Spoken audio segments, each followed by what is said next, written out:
سورۃ الحجرات اگر آپ اٹھائیں تو اس کے اندر اللہ تعالیٰ نے ضابطہ اور قانون اور بھی زیادہ سخت کر دیا، اور یہاں پہ کیا فرمایا؟ یا ایھا الذین آمنوا لا ترفعوا اصواتکم فوق صوت النبی، اے ایمان والو میرے نبی کی آواز سے آواز بھی اونچی نہ کرنا۔ اگر تمہاری آواز اونچی ہو گئی تو کیا ہوگا؟ صرف آواز اونچی ہوگی، بات ٹھیک کہہ رہے ہو، انداز ٹھیک ہے، لہجہ ٹھیک ہے، لفظ ٹھیک ہے، انداز میں صرف آواز اونچی ہو گئی، عذاب یہ ہوگا ان تحبط اعمالکم، تمہارے سارے اعمال ضائع کر دو، وانتم لا تشعرون، اور دوسرا عذاب یہ ہوگا کہ تمہیں اس بات کا شعور بھی نہیں ہوگا۔ پہلے کیا تھا؟ تم نے اپنے لفظوں پہ اوپر غور کرنا، لفظ ٹھیک بول رہا ہوں، لیکن اب کیا ہے؟ محبوب کی بارگاہ میں آئے ہو، محبوب کی بات کو توجہ سے تم نے سننا ہے، ساتھ یہ بھی دیکھنا ہے کہ محبوب کتنی اونچی آواز میں بات کر رہے ہیں، اور تم نے جب کلام کرنا ہے اس سے نیچے رہ کے کرنا ہے، اور اگر محبوب نے اتنی اونچی آواز میں کیا تم نے اور نیچے آ جانا ہے، اگر محبوب نے اتنی اونچی آواز کی تم نے اور نیچے آنا ہے، اور اگر ایسا نہیں ہے اللہ فرماتا ہے میں سارے عمل ضائع کر دوں گا، مجھے کوئی پرواہ نہیں۔ اور دوسرا عذاب یہ ہوگا وَأَنْتُمْ لَا تَشْعُرُونَ، اور تمہیں شعور بھی نہیں ہوگا۔ ہمیں ہمیشہ اس بات کا اہتمام جو ہے وہ پیش نظر ہے۔ حضرت امام مالک رضی اللہ تعالیٰ عنہ، امام دار الہجرہ، یہ وہ شخصیت ہے کہ جنہوں نے 40 سال تک روضہ رسول کے پاس بیٹھ کے اللہ کے رسول کی حدیث کا درس دیا، 40 سال تک، اور 40 سال اتنا اہتمام کیا، اپنی آواز تو اپنی آواز ہے، کتاب کے ورق کے پلٹنے کی بھی آواز پیدا نہیں ہونے دی، لے سانس بھی آہستہ کے دربار نبی ہے، اتنی نازک بارگاہ۔ اللہ اکبر۔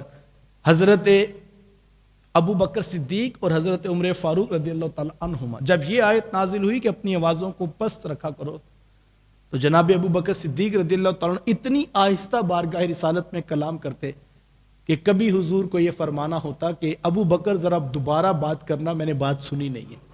اتنا ادب، اتنا لہجہ، اتنی آواز کو جو ہے پست کر دیا کرتے۔ اللہ اکبر۔ ادب والوں کا انداز ہی کچھ اور تھا۔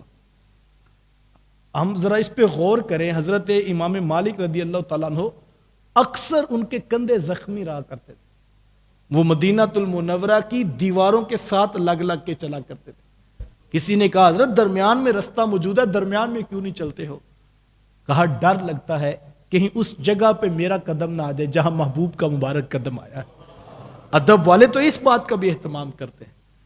اور میں نے اپنے شیخ کی زبان سے ایک بہت بڑے شیخ الحدیث کا تذکرہ سنا ہے، وہ جب اپنے شاگردوں کے ساتھ در رسول پہ حاضر ہوئے تو شاگرد بھی ساتھ، اور آپ جانتے ہیں کہ یہ خاص زندگی کی کمائی ہے، ایک خاص موقع ہوتا ہے جو انسان کو نصیب ہوتا ہے۔ تو جو مریدین تھے، جو طلباء ساتھ تھے، ان کے دل میں یہ جو ہے وہ خواہش تھی کہ ہم وہ منظر دیکھیں گے کہ اتنا تڑپتے ہیں در حبیب کی محبت میں، اور مدینہ المنورہ کی حاضری کے لیے ساری زندگی آنکھوں میں آنسو رہے ہیں۔ تو آج جب روضہ رسول پہ حاضر ہوں گے تو ہم جو دیکھیں گے کہ ایک عاشق کیسے اپنے محبوب کی چوکھٹ پہ جو ہے وہ حاضری اور سلامی پیش کرتا ہے، اور ہمیں بھی قرینہ ادب ملے گا، ہمیں بھی التجائیں اور تمنائیں اور آرزویں محبوب کی چوکھٹ پہ پیش کرنے کا جو ہے سلیقہ سمجھ آ جائے گا۔ تو فرماتے کہ جب ہم ان کے ساتھ پہنچے در حبیب پر، اور روضہ رسول پہ جب وہ پہنچے تو چند لمحے وہاں پر کھڑے رہے، اور پھر جلدی جلدی جو ہے وہ قدم اٹھاتے ہوئے اس بارگاہ سے باہر تشریف لے آئے۔ تو ہمیں حیرت تھی، ہم تو کچھ اور خیال کر رہے تھے، آنسو رکیں گے نہیں، دل کی کیفیت عجیب ہو جائے گی، پتہ نہیں کیسا جو ہے وہ لمحہ ہوگا، سنبھال بھی پائیں گے حضرت کو کہ نہیں۔ لیکن ایک عجیب کیفیت دیکھی کہ چند لمحے آنکھیں بند کر کے وہ وہاں کھڑے رہے، اور پھر فوری وہاں سے گزر کر واپس آ گئے۔ تو کہتے جب دوبارہ کوئی بات چھڑی تو ہم نے دوبارہ کوشش کر کے، ہمت کر کے پوچھا کہ حضرت ہمارے دل میں، ہمارے ذہن میں تو کچھ اور خیالات ہیں کہ ایک عرصے سے آرزو کو پالا ہے، اور محبت اتنی ہے، شوق اتنا ہے کہ ہم تو اپنے شہر میں دیکھتے تھے کہ آپ سنبھالے نہیں جاتے تھے، کہ کوئی شعر پڑھ دیتا مدینہ شریف کی عظمت پر، اور آج ہم نے عجیب منظر دیکھا کہ آپ چند لمحے کھڑے رہے اور پھر جو ہے وہ آگے چل دیے۔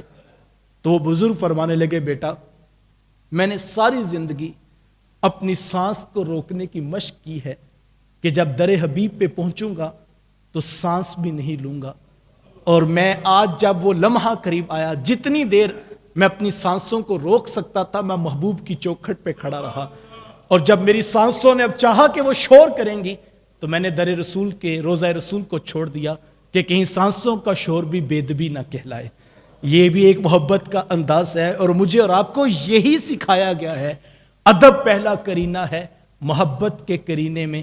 ادب پر ہی ہمیں اس پر فوکس رہنا چاہیے کہ ادب کو پیش نظر ہے، اور کبھی بھی ایسا نہ ہو کہ ہم اس انداز کو چھوڑیں. اور اپنی اولادوں کو، اپنی نسلوں کو یہی ورثہ منتقل کرنا، یہ ہمارے اسلاف کی محنت ہے.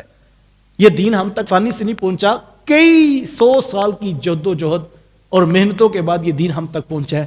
دین ادب کا نام ہے، اور جس دین میں ادب نہیں ہے وہ دین رسول نہیں ہے.